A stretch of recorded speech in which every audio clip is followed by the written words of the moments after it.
Breland News. This story, I think, has gone under the radar, but it kind of relates to my first segment. So a South Carolina circuit judge's home burnt down. Now, we'll get more into the details later, but basically, she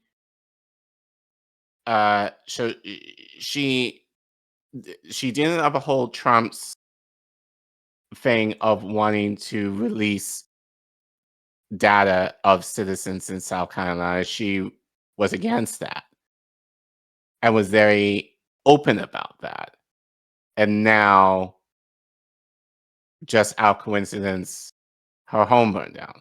Now, I think according to the report, no one was hurt. I think there were people in the home, not her, but I believe her husband was. But I think they were managed to able to jump out a window or something. So I think they have injuries, but I think generally they will be okay.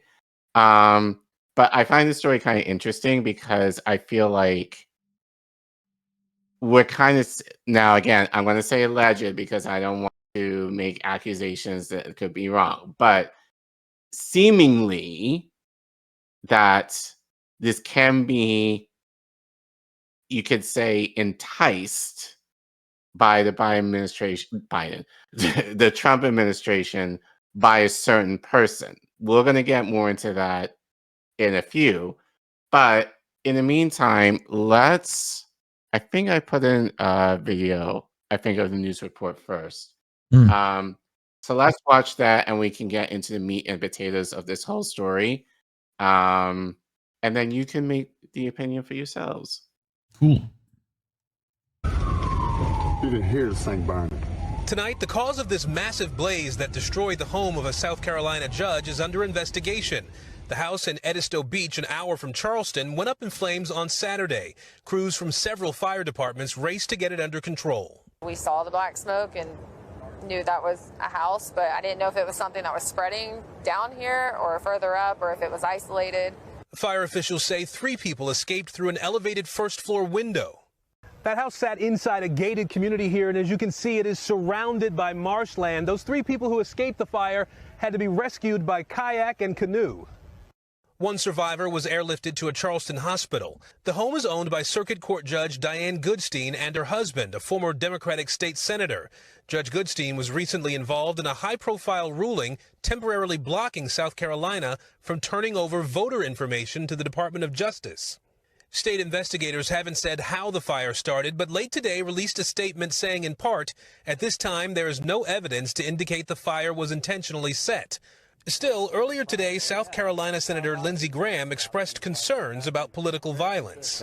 No matter what your beefs are, violence is an unacceptable response to political differences. Fuck you. So if it is arson, hope they find him and put him in jail. Fuck Tonight, you. a local official telling NBC News the state law enforcement division took over the fire investigation at the request of the homeowner. The agency says it will share more information when the investigation concludes. Aaron Gilchrist, NBC News, Edisto Beach, South Carolina. We thank you for watching. Yeah. Can I just say that was a huge house? Yeah, big Like, fucking house, dude. Let's talk about that first. It was on stilts, I think, but also big house anyway. Yeah, but just how much money you get as a circuit judge? But anyway, you were a lawyer. You got fucking upgraded to judge. You get paid, dude. You get paid, dog. Your hubby's a senator. He's already got plenty of stock money. You know, like, you should be good. You made it, dog. You know, but let's get into the article. So, unfortunately, time. Yeah. I think I might have used time at least one other time. Yeah. On this show, but I couldn't find this story really at all. I know Dissent and Bloom's got a article about it. If you want to go look at her stuff. I think she's got something on it, but otherwise. But I think this is mainstream. I think the details generally is not going to be too far-fetched for what you'll get on independent media anyway. So we'll see the bias when we see it if it's there. You know? I don't think so, given the content. Well, we'll see, but given the content of this story, I don't think Right. it is. Written by Miranda Jeyaretnam. I think Yep. that's how you say her name. Sorry. Mhm.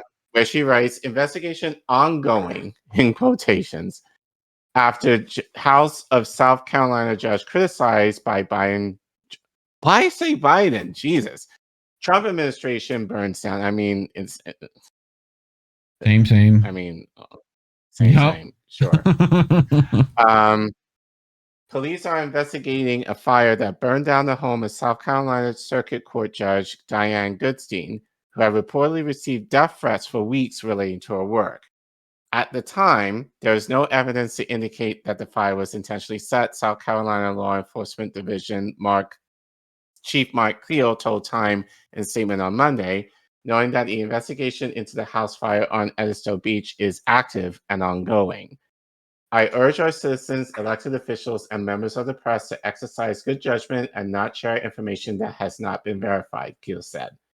The fire began at around 11:30 a.m. Eastern Time on Saturday, sources told local news outlet FitS News, I guess. Goodstein was reportedly not at home at the time of the fire, but at least 3 members of her family, including her husband, former Democratic State Senator Arnold Goodstein, and her son, had been hospitalized with serious injuries. According to the St. Paul's Fire District, which responded to the scene, the occupants had to be rescued by a kayak. South Carolina Chief Justice John Kittredge told FitS News on Saturday that the fire appeared to have been caused by an explosion. Keel, however, said on Monday that SLED agents have preliminarily found there is no evidence to support a pre-fire explosion. Keel included no other details. The 69-year-old judge had received death threats in the weeks leading up to the fire, multiple sources told FitS News. Last month, Goodstein temporarily blocked the state's election commission from releasing its photo files to the Department of Justice, a decision that was openly criticized by Assistant Attorney General for Civil Rights Harmeet Dillon and later reversed by the state Supreme Court. The DOJ has sought the information, including names, addresses, driver's license numbers, and social security numbers, over 3 million registered voters as part of President Donald Trump's March executive order restricting non-citizens from registering to vote. Non-citizens are already not allowed to vote in federal and state elections. Right. The Trump administration has sought to drastically reshape the election system in the name of election integrity by requesting, and in some cases suing, states for voter registration data to compile a comprehensive centralized database. The administration has sought data from more than 30 states and has considered pursuing criminal investigations into state election officials. Critics have argued that the administration's efforts are an attempt at defranchising voters from marginalized communities and overstepping states' constitutional authority to control election procedures. The administration has also increasingly vilified the judiciary, blasting judges that rule against it as USA-hating insurrectionists. Okay. Hours before the fire at Goodstein's house, Trump Deputy Chief of Staff Stephen Miller accused U.S. District Judge Karen Immergut of legal insurrection for granting a restraining order that blocks Trump's deployment of the Oregon National Guard in Portland. California Governor Gavin Newsom, a Democrat, said in a post from his office that Miller's accusation for ruling on the case isn't just reckless, it's authoritarian propaganda, plain and simple. Miller has previously accused Democrats of using incendiary language to mark people for political violence. Before Cleo clarified that preliminary investigation has not revealed an intentional cause of the fire, some Democratic lawmakers pointed to the fact it comes weeks after Goodstein's high-profile ruling. Trump, Miller, and MAGA World have been doxing and threatening judges who rule against Trump, including Judge Goldstein. New York Rep. Daniel Goldman, who acted as the lead counsel in the first impeachment of Trump, posted on X. Today, someone committed arson on the judge's home, severely injuring her husband and son. Will Trump speak out against the extreme right that did this? In response, Miller called Goodman deeply warped and vile. Arizona Representative Yasmin Anarnsi posted on X, "We need a full investigation, but it's undeniable that this rhetoric is dangerous and it makes violence feel permissible," referring to a post by Miller suggesting that the far-left Democrat judges, prosecutors, and attorneys general have shielded left-wing terrorism. So, case in point, this was a tweet, well, a couple of tweets Stephen that fucking Miller posted nearly a week ago. So this tweet, the Democratic Party has filled our legal and judicial system with radicals who protect left-wing terrorists. This is a very real and dire crisis for our Republican form of government. The issue before is now very simple and clear.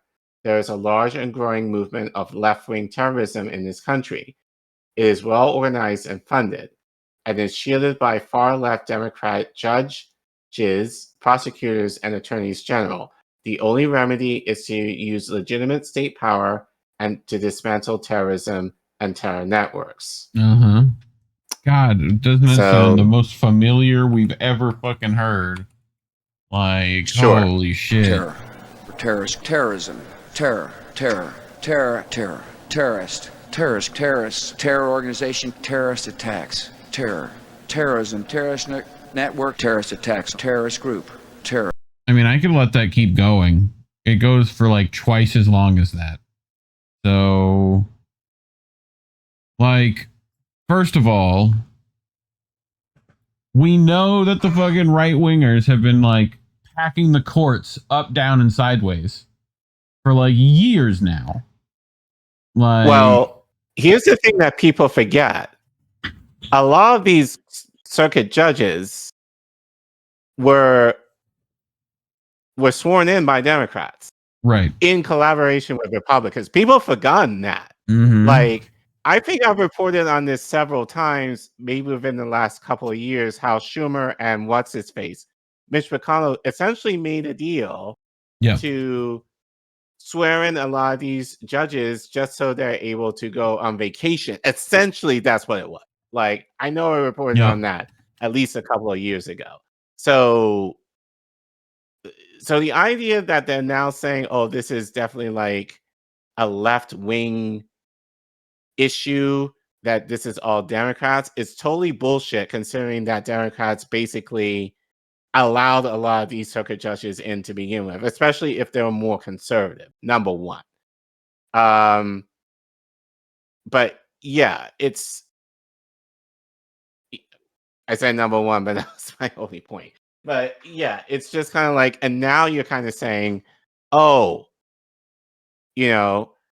it's these Democratic judges that are making our country go down the toilet and all this other stuff. And like, no, but then again, it's like people are not going to remember kind of what I said. So again, I'm not making any accusations, but it seems like, and this is what people are saying, that coincidence that this house burned down after this ruling could have possibly started by, and I don't want to say necessarily administration, but it doesn't have to be.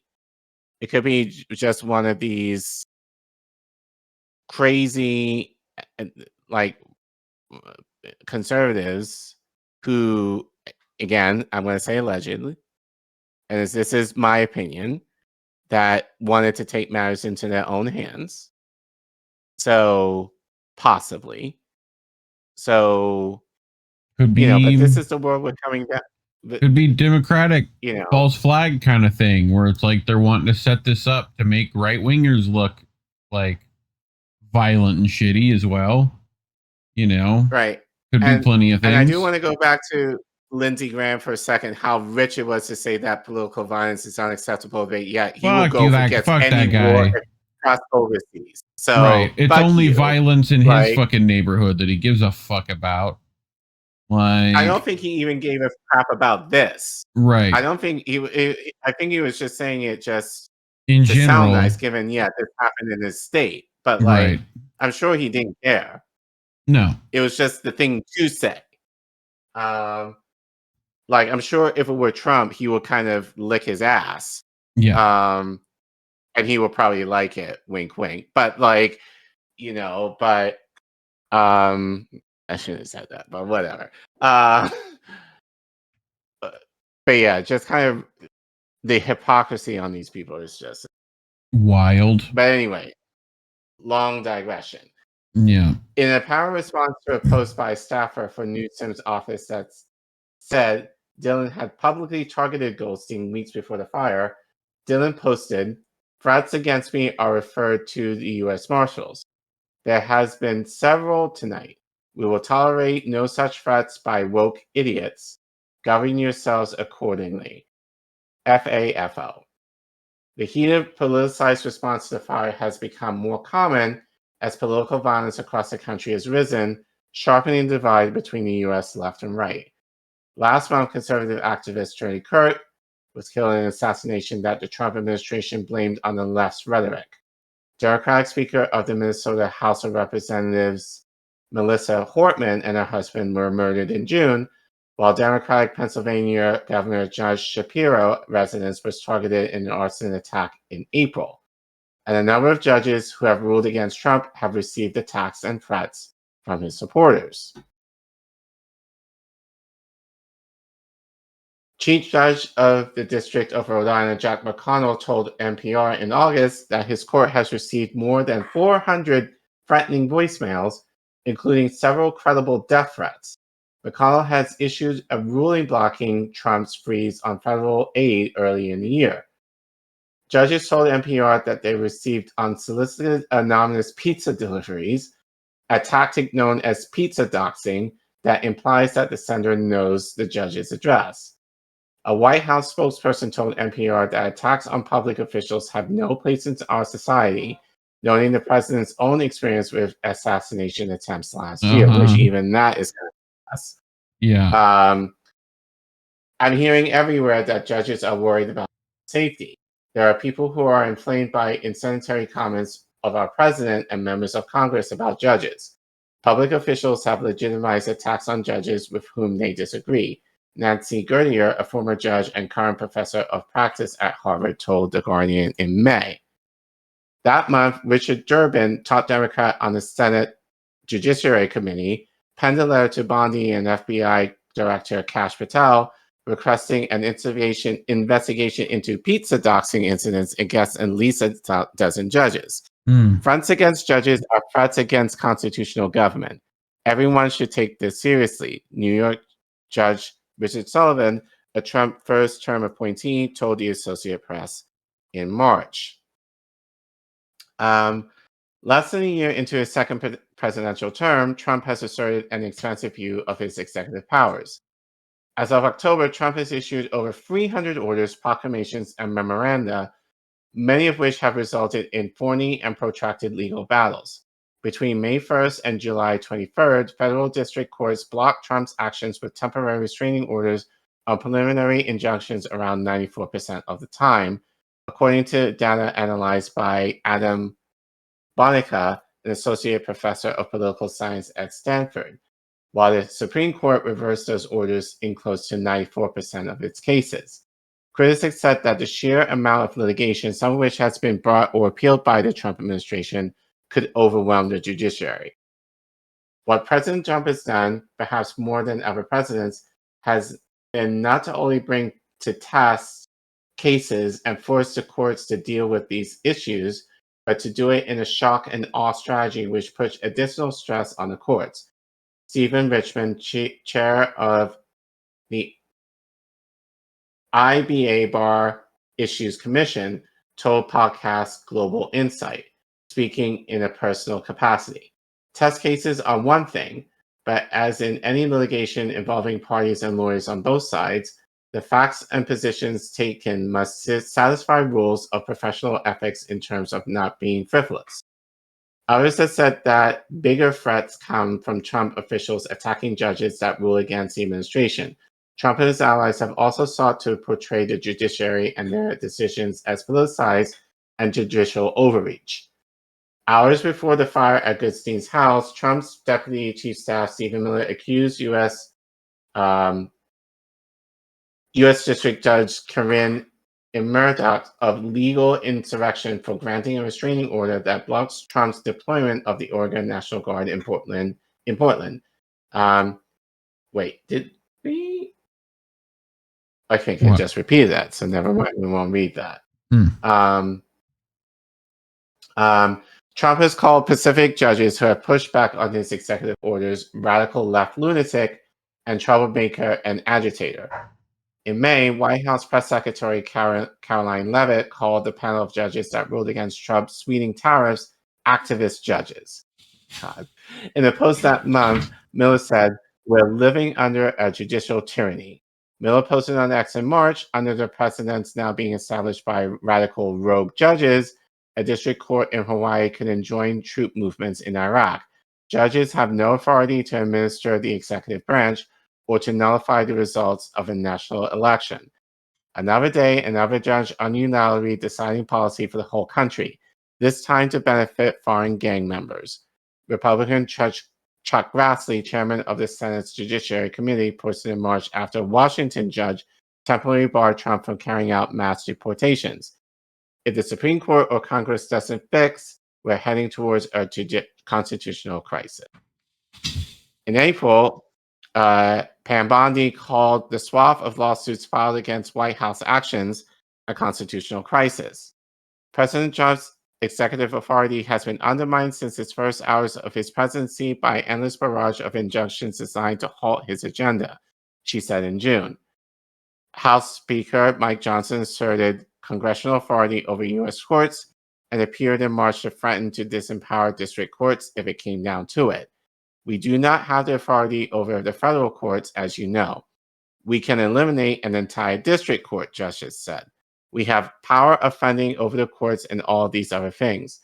But desperate times call for desperate measures, and Congress is going to act.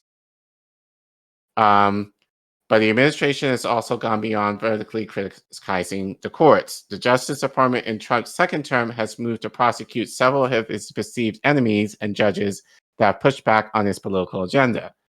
In April, Hannah Dugan, a Wisconsin judge, was arrested for allegedly aiding an undocumented immigrant to leave a courthouse. In July, the DOJ filed a misconduct complaint against James Boasberg, chief judge of the U.S. District Court in Washington, D.C., over alleged comments Boasberg made at a meeting of judges in March. In a social media post, Trump called for Boasberg, without naming him, to be impeached. This Trump, like many of the crooked judges I am forced to appear before, should be impeached. The administration has disregarded court orders, including plowing ahead with deporting 238 Venezuelans to an El Salvador prison in March after Boasberg blocked the deportations. A Washington Post examination of 165 lawsuits which judges ruled against the Trump administration found widespread noncompliance with America's legal system by the administration. The White House is accused of defying or frustrating court oversight in nearly 35% of those cases. Nonprofit media outlet Truthout reported in June that the Trump administration also appeared to have defied a federal court order allowing transgender people to update gender markers on their passports. Lawyers are a regulated profession, Dana Gould of the Government Accountability Project in Washington, D.C. told Global Insight. The DOJ is inherently the bastion of where rules of professional conduct play a meta role because they're supposed to be serving justice. If the Department of Justice is willing to bend, to basically break its own rules of professional conduct, it's a red line being crossed, she added. More than 150 ex-federal and state judges in May signed a petition letter to Bondi and Patel rebuking the administration's attacks on the judiciary, as critics have said that the Trump administration's rhetoric fuels broader threats against judges. What we need is our political leaders from the top down to stop fanning these flames, to stop using irresponsible rhetoric, to stop referring to judges as corrupt and biased and monsters that hate America. Esther Salas, a federal judge in New Jersey whose son was killed in 2020 by an attorney pretending to be delivering pizza, told NPR. So here's how I kind of take it. It seems that to me, because Trump has said, I want to defeat my enemy. So anyone, including judges, that go against him, he's going to, I want to say this nicely, fight back. And as I said, I think just given the rhetoric that not just from Trump alone, but someone from Steve Bannon as well, it's going to my guess is it's going to agitate the base to, as I said, take matters into their own hands. But even with Mike Judge saying, "Oh, we can essentially defund courts," right? Which again, that's going to have an effect on a state and local level. It's becoming. They're essentially trying to make this country into a Wild West, but in the worst possible way. But again, going back to this judge whose house burned down, for essentially opposing Trump, so we're kind of dangerous times now. So basically, it kind of goes back to my first segment where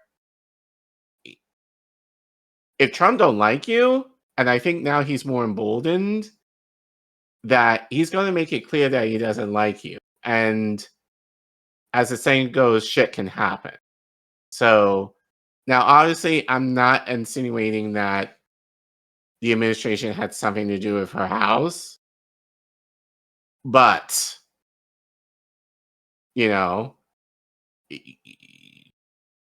again, you guys can think what you want, but it does seem very suspicious to me that this judge who stood up against Trump for something that I think is correct, not releasing data on citizens, she suffered the consequences for having her home being burned down. So I think it's interesting at minimum to say in the least. So, but I think again, this just kind of shows what time we're in, that this administration is willing to retaliate against anybody that stands in its way. So it's not just the poor's. It's the people in power too, that this administration is against. But yeah, thought it was interesting. But kind of gone. I don't think mainstream media is reporting on this story at all. So I thought this was interesting to kind of talk about. But I think given the given the heinousness of this, I'm like, oh, this isn't good. We're as Missy says, we're fucked. Yep. So. Pretty much.